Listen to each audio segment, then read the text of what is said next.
Hey guys, it's me and I'm back for another YouTube video, and today we're doing something a little new. This is something that I want to start doing on the channel because it's something that I love doing and I do it like all the time, kind of. And I want to get back into the swing of it since I finished my English literature exams last year. So today we are doing the channel's very first book review, and today we are reviewing the book Peachsoul by Celine Callow. She was actually kind enough to send this to me to review, which was very sweet of her, and it arrived on the post not last week but the week before, and I've just been flicking through it, reading through, just every few days, just doing something. The different tabs, I have a notebook here which I've made notes in. So first I'm just going to go through what the different tabs mean. So orange are poems that I particularly like. There are quite a few here. We've got green, which I like. They're poems that are like that, like, you know, subtly or quite explicitly tackle issues, whether it be social or personal.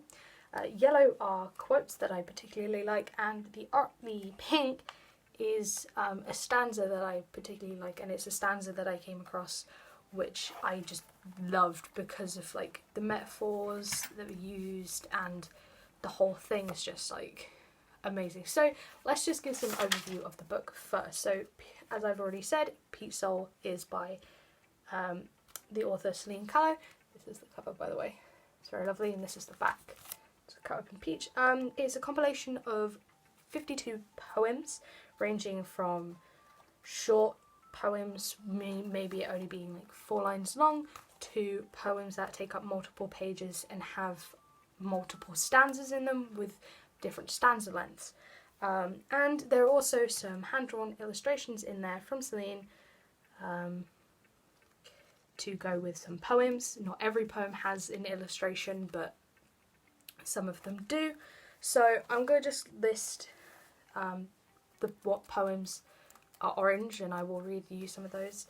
But I particularly liked Flame, Awkward, Insomnia, Anxious, Ghost, Monster, Poison, Death, Prodigy, I Am Unlearning, and Immortal. I'm pretty sure I tabbed all of them, and I'll read you some of some of those in a minute. Okay, so I really like this book, and I suggest, like, if you like poetry, even if you're not the biggest poetry fan, it really does, that's me included. I'm not a huge poetry fan, but if I come across a poetry book or just a poem I really like, I do connect with it, and this has a bunch of poems in there that so many people will be able to relate to, and it's not just like, oh, it's, you know, it's all like personal experiences from this author. It's something that she has written that will be able to reach a wide different bunch of like audiences, and I really like that. And especially because, you know, the poems cover a wide, like I've already said, a wide range of issues, whether it be social, personal, stuff like that. It covers a bunch of different things, and to help her do that without being explicit when it comes to tackling those issues, she actually uses metaphors and similes to help with the, you know, like tackling of the issue without making it too controversial, I guess, which is like really good. There's a poem that that has, in my opinion, some really good it tackles some issues. It's in the poem Dinner for Two, and in this, you know, this particular stanza, she compares herself to like an ornament to be admired by like the significant other, and like she's just there for show. So the stanza reads, do I impress you in a box of a catalogue on a shelf, away with words, a smile, a face, a body?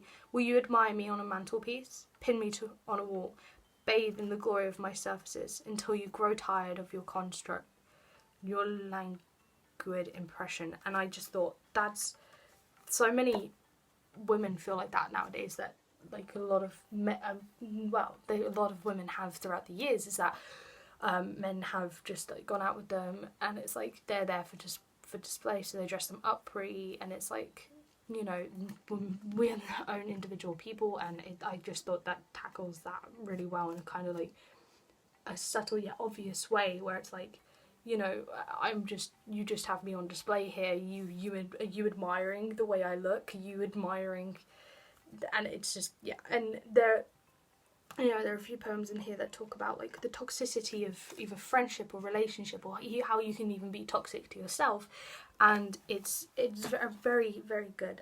There's a quote that I particularly like on page 17 of this book, and it reads, who can fathom a rainbow projected by a moving prism of glass, which has no substance, only colours, which dance and intertwine.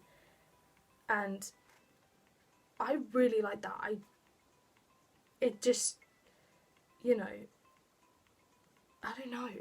I just really like that quote. I think it's the way that it's written, and, you know, the subtleties of it, that it can mean multiple things. You know, I don't see, or I can kind of see what it could be hinting at in that, and I kind of see it as like you know, it's something as simple as a glass prism, like as light shines through it, it projects a rainbow, and it's like something simple, something pretty can come out of something simple. You know, like, who can even imagine that even happening? Like, it's amazing that that's a thing, you know, just going through, you know, the fact that there's something simple and it creates something so elaborate and beautiful is something that, you know, some people struggle to see, like the beauty in the smallest of things. Like, some people struggle to find the beauty in like something as simple as a flower or just a landscape, you know. And I feel like that in my mind, that particular line tackles that.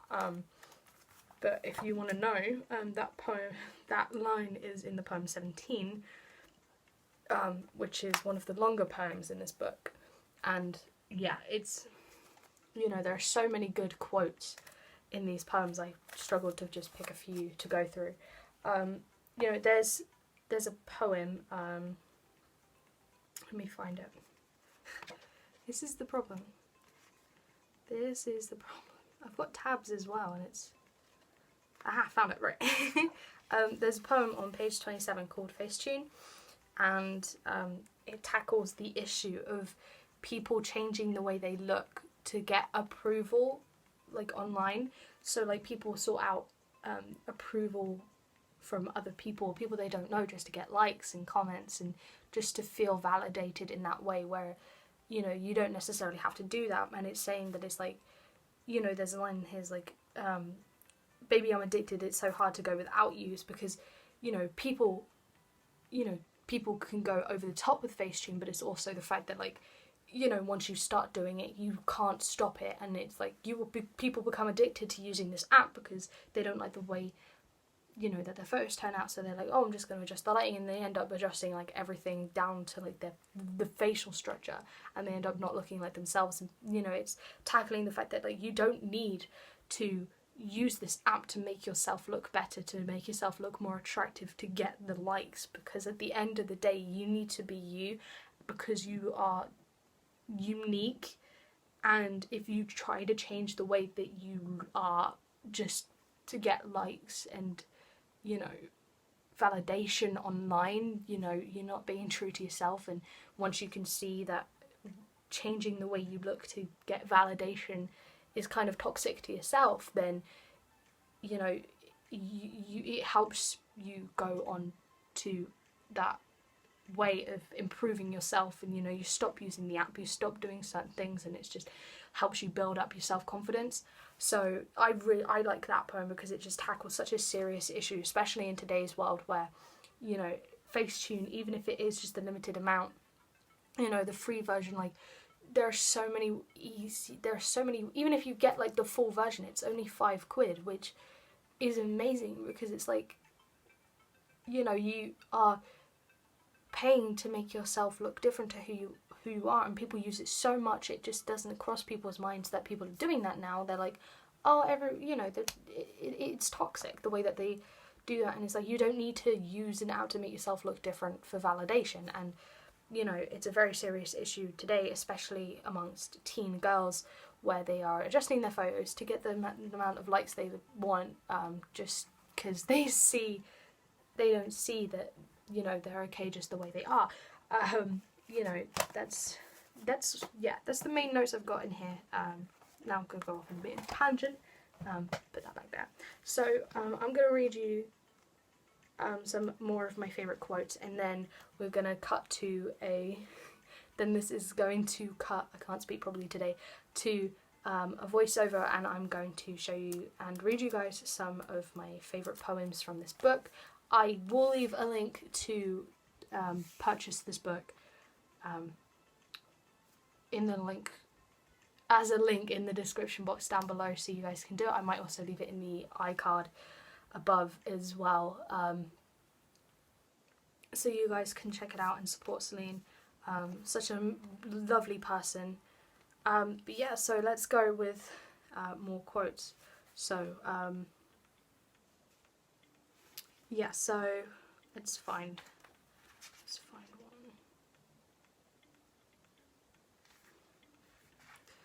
So many good ones. That's the thing. There's so many good ones.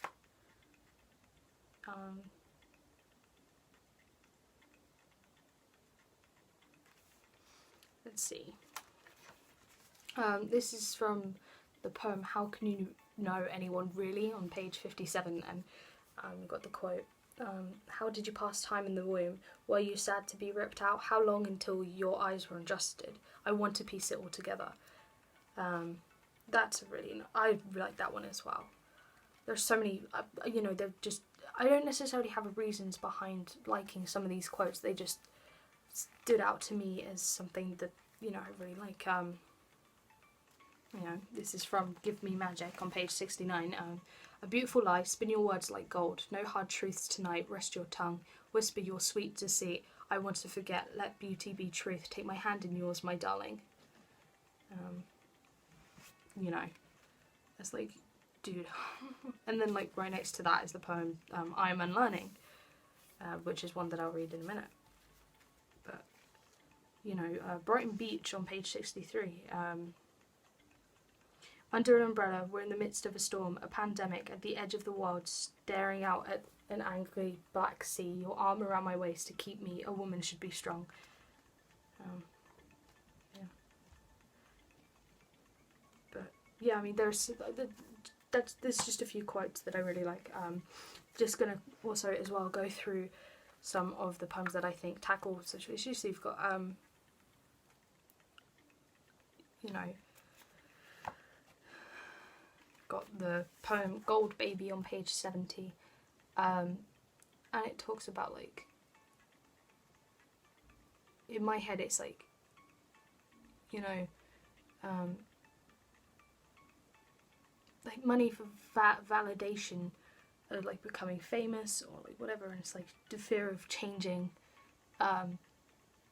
almost is like, I don't want to worry anymore. I'm frightened of the becoming, but more terrified by the thought I might never become it all.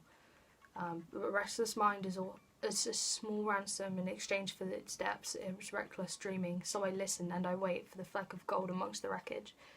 And I think that kind of tackles, in the way I read that, it tackles like, you know, the stuff that people do to become famous or get that validation in the world, and it's like they may get a little something from it, but that can get to their head and they just become toxic people. I don't know, these are just the ways that I'm interpreting them.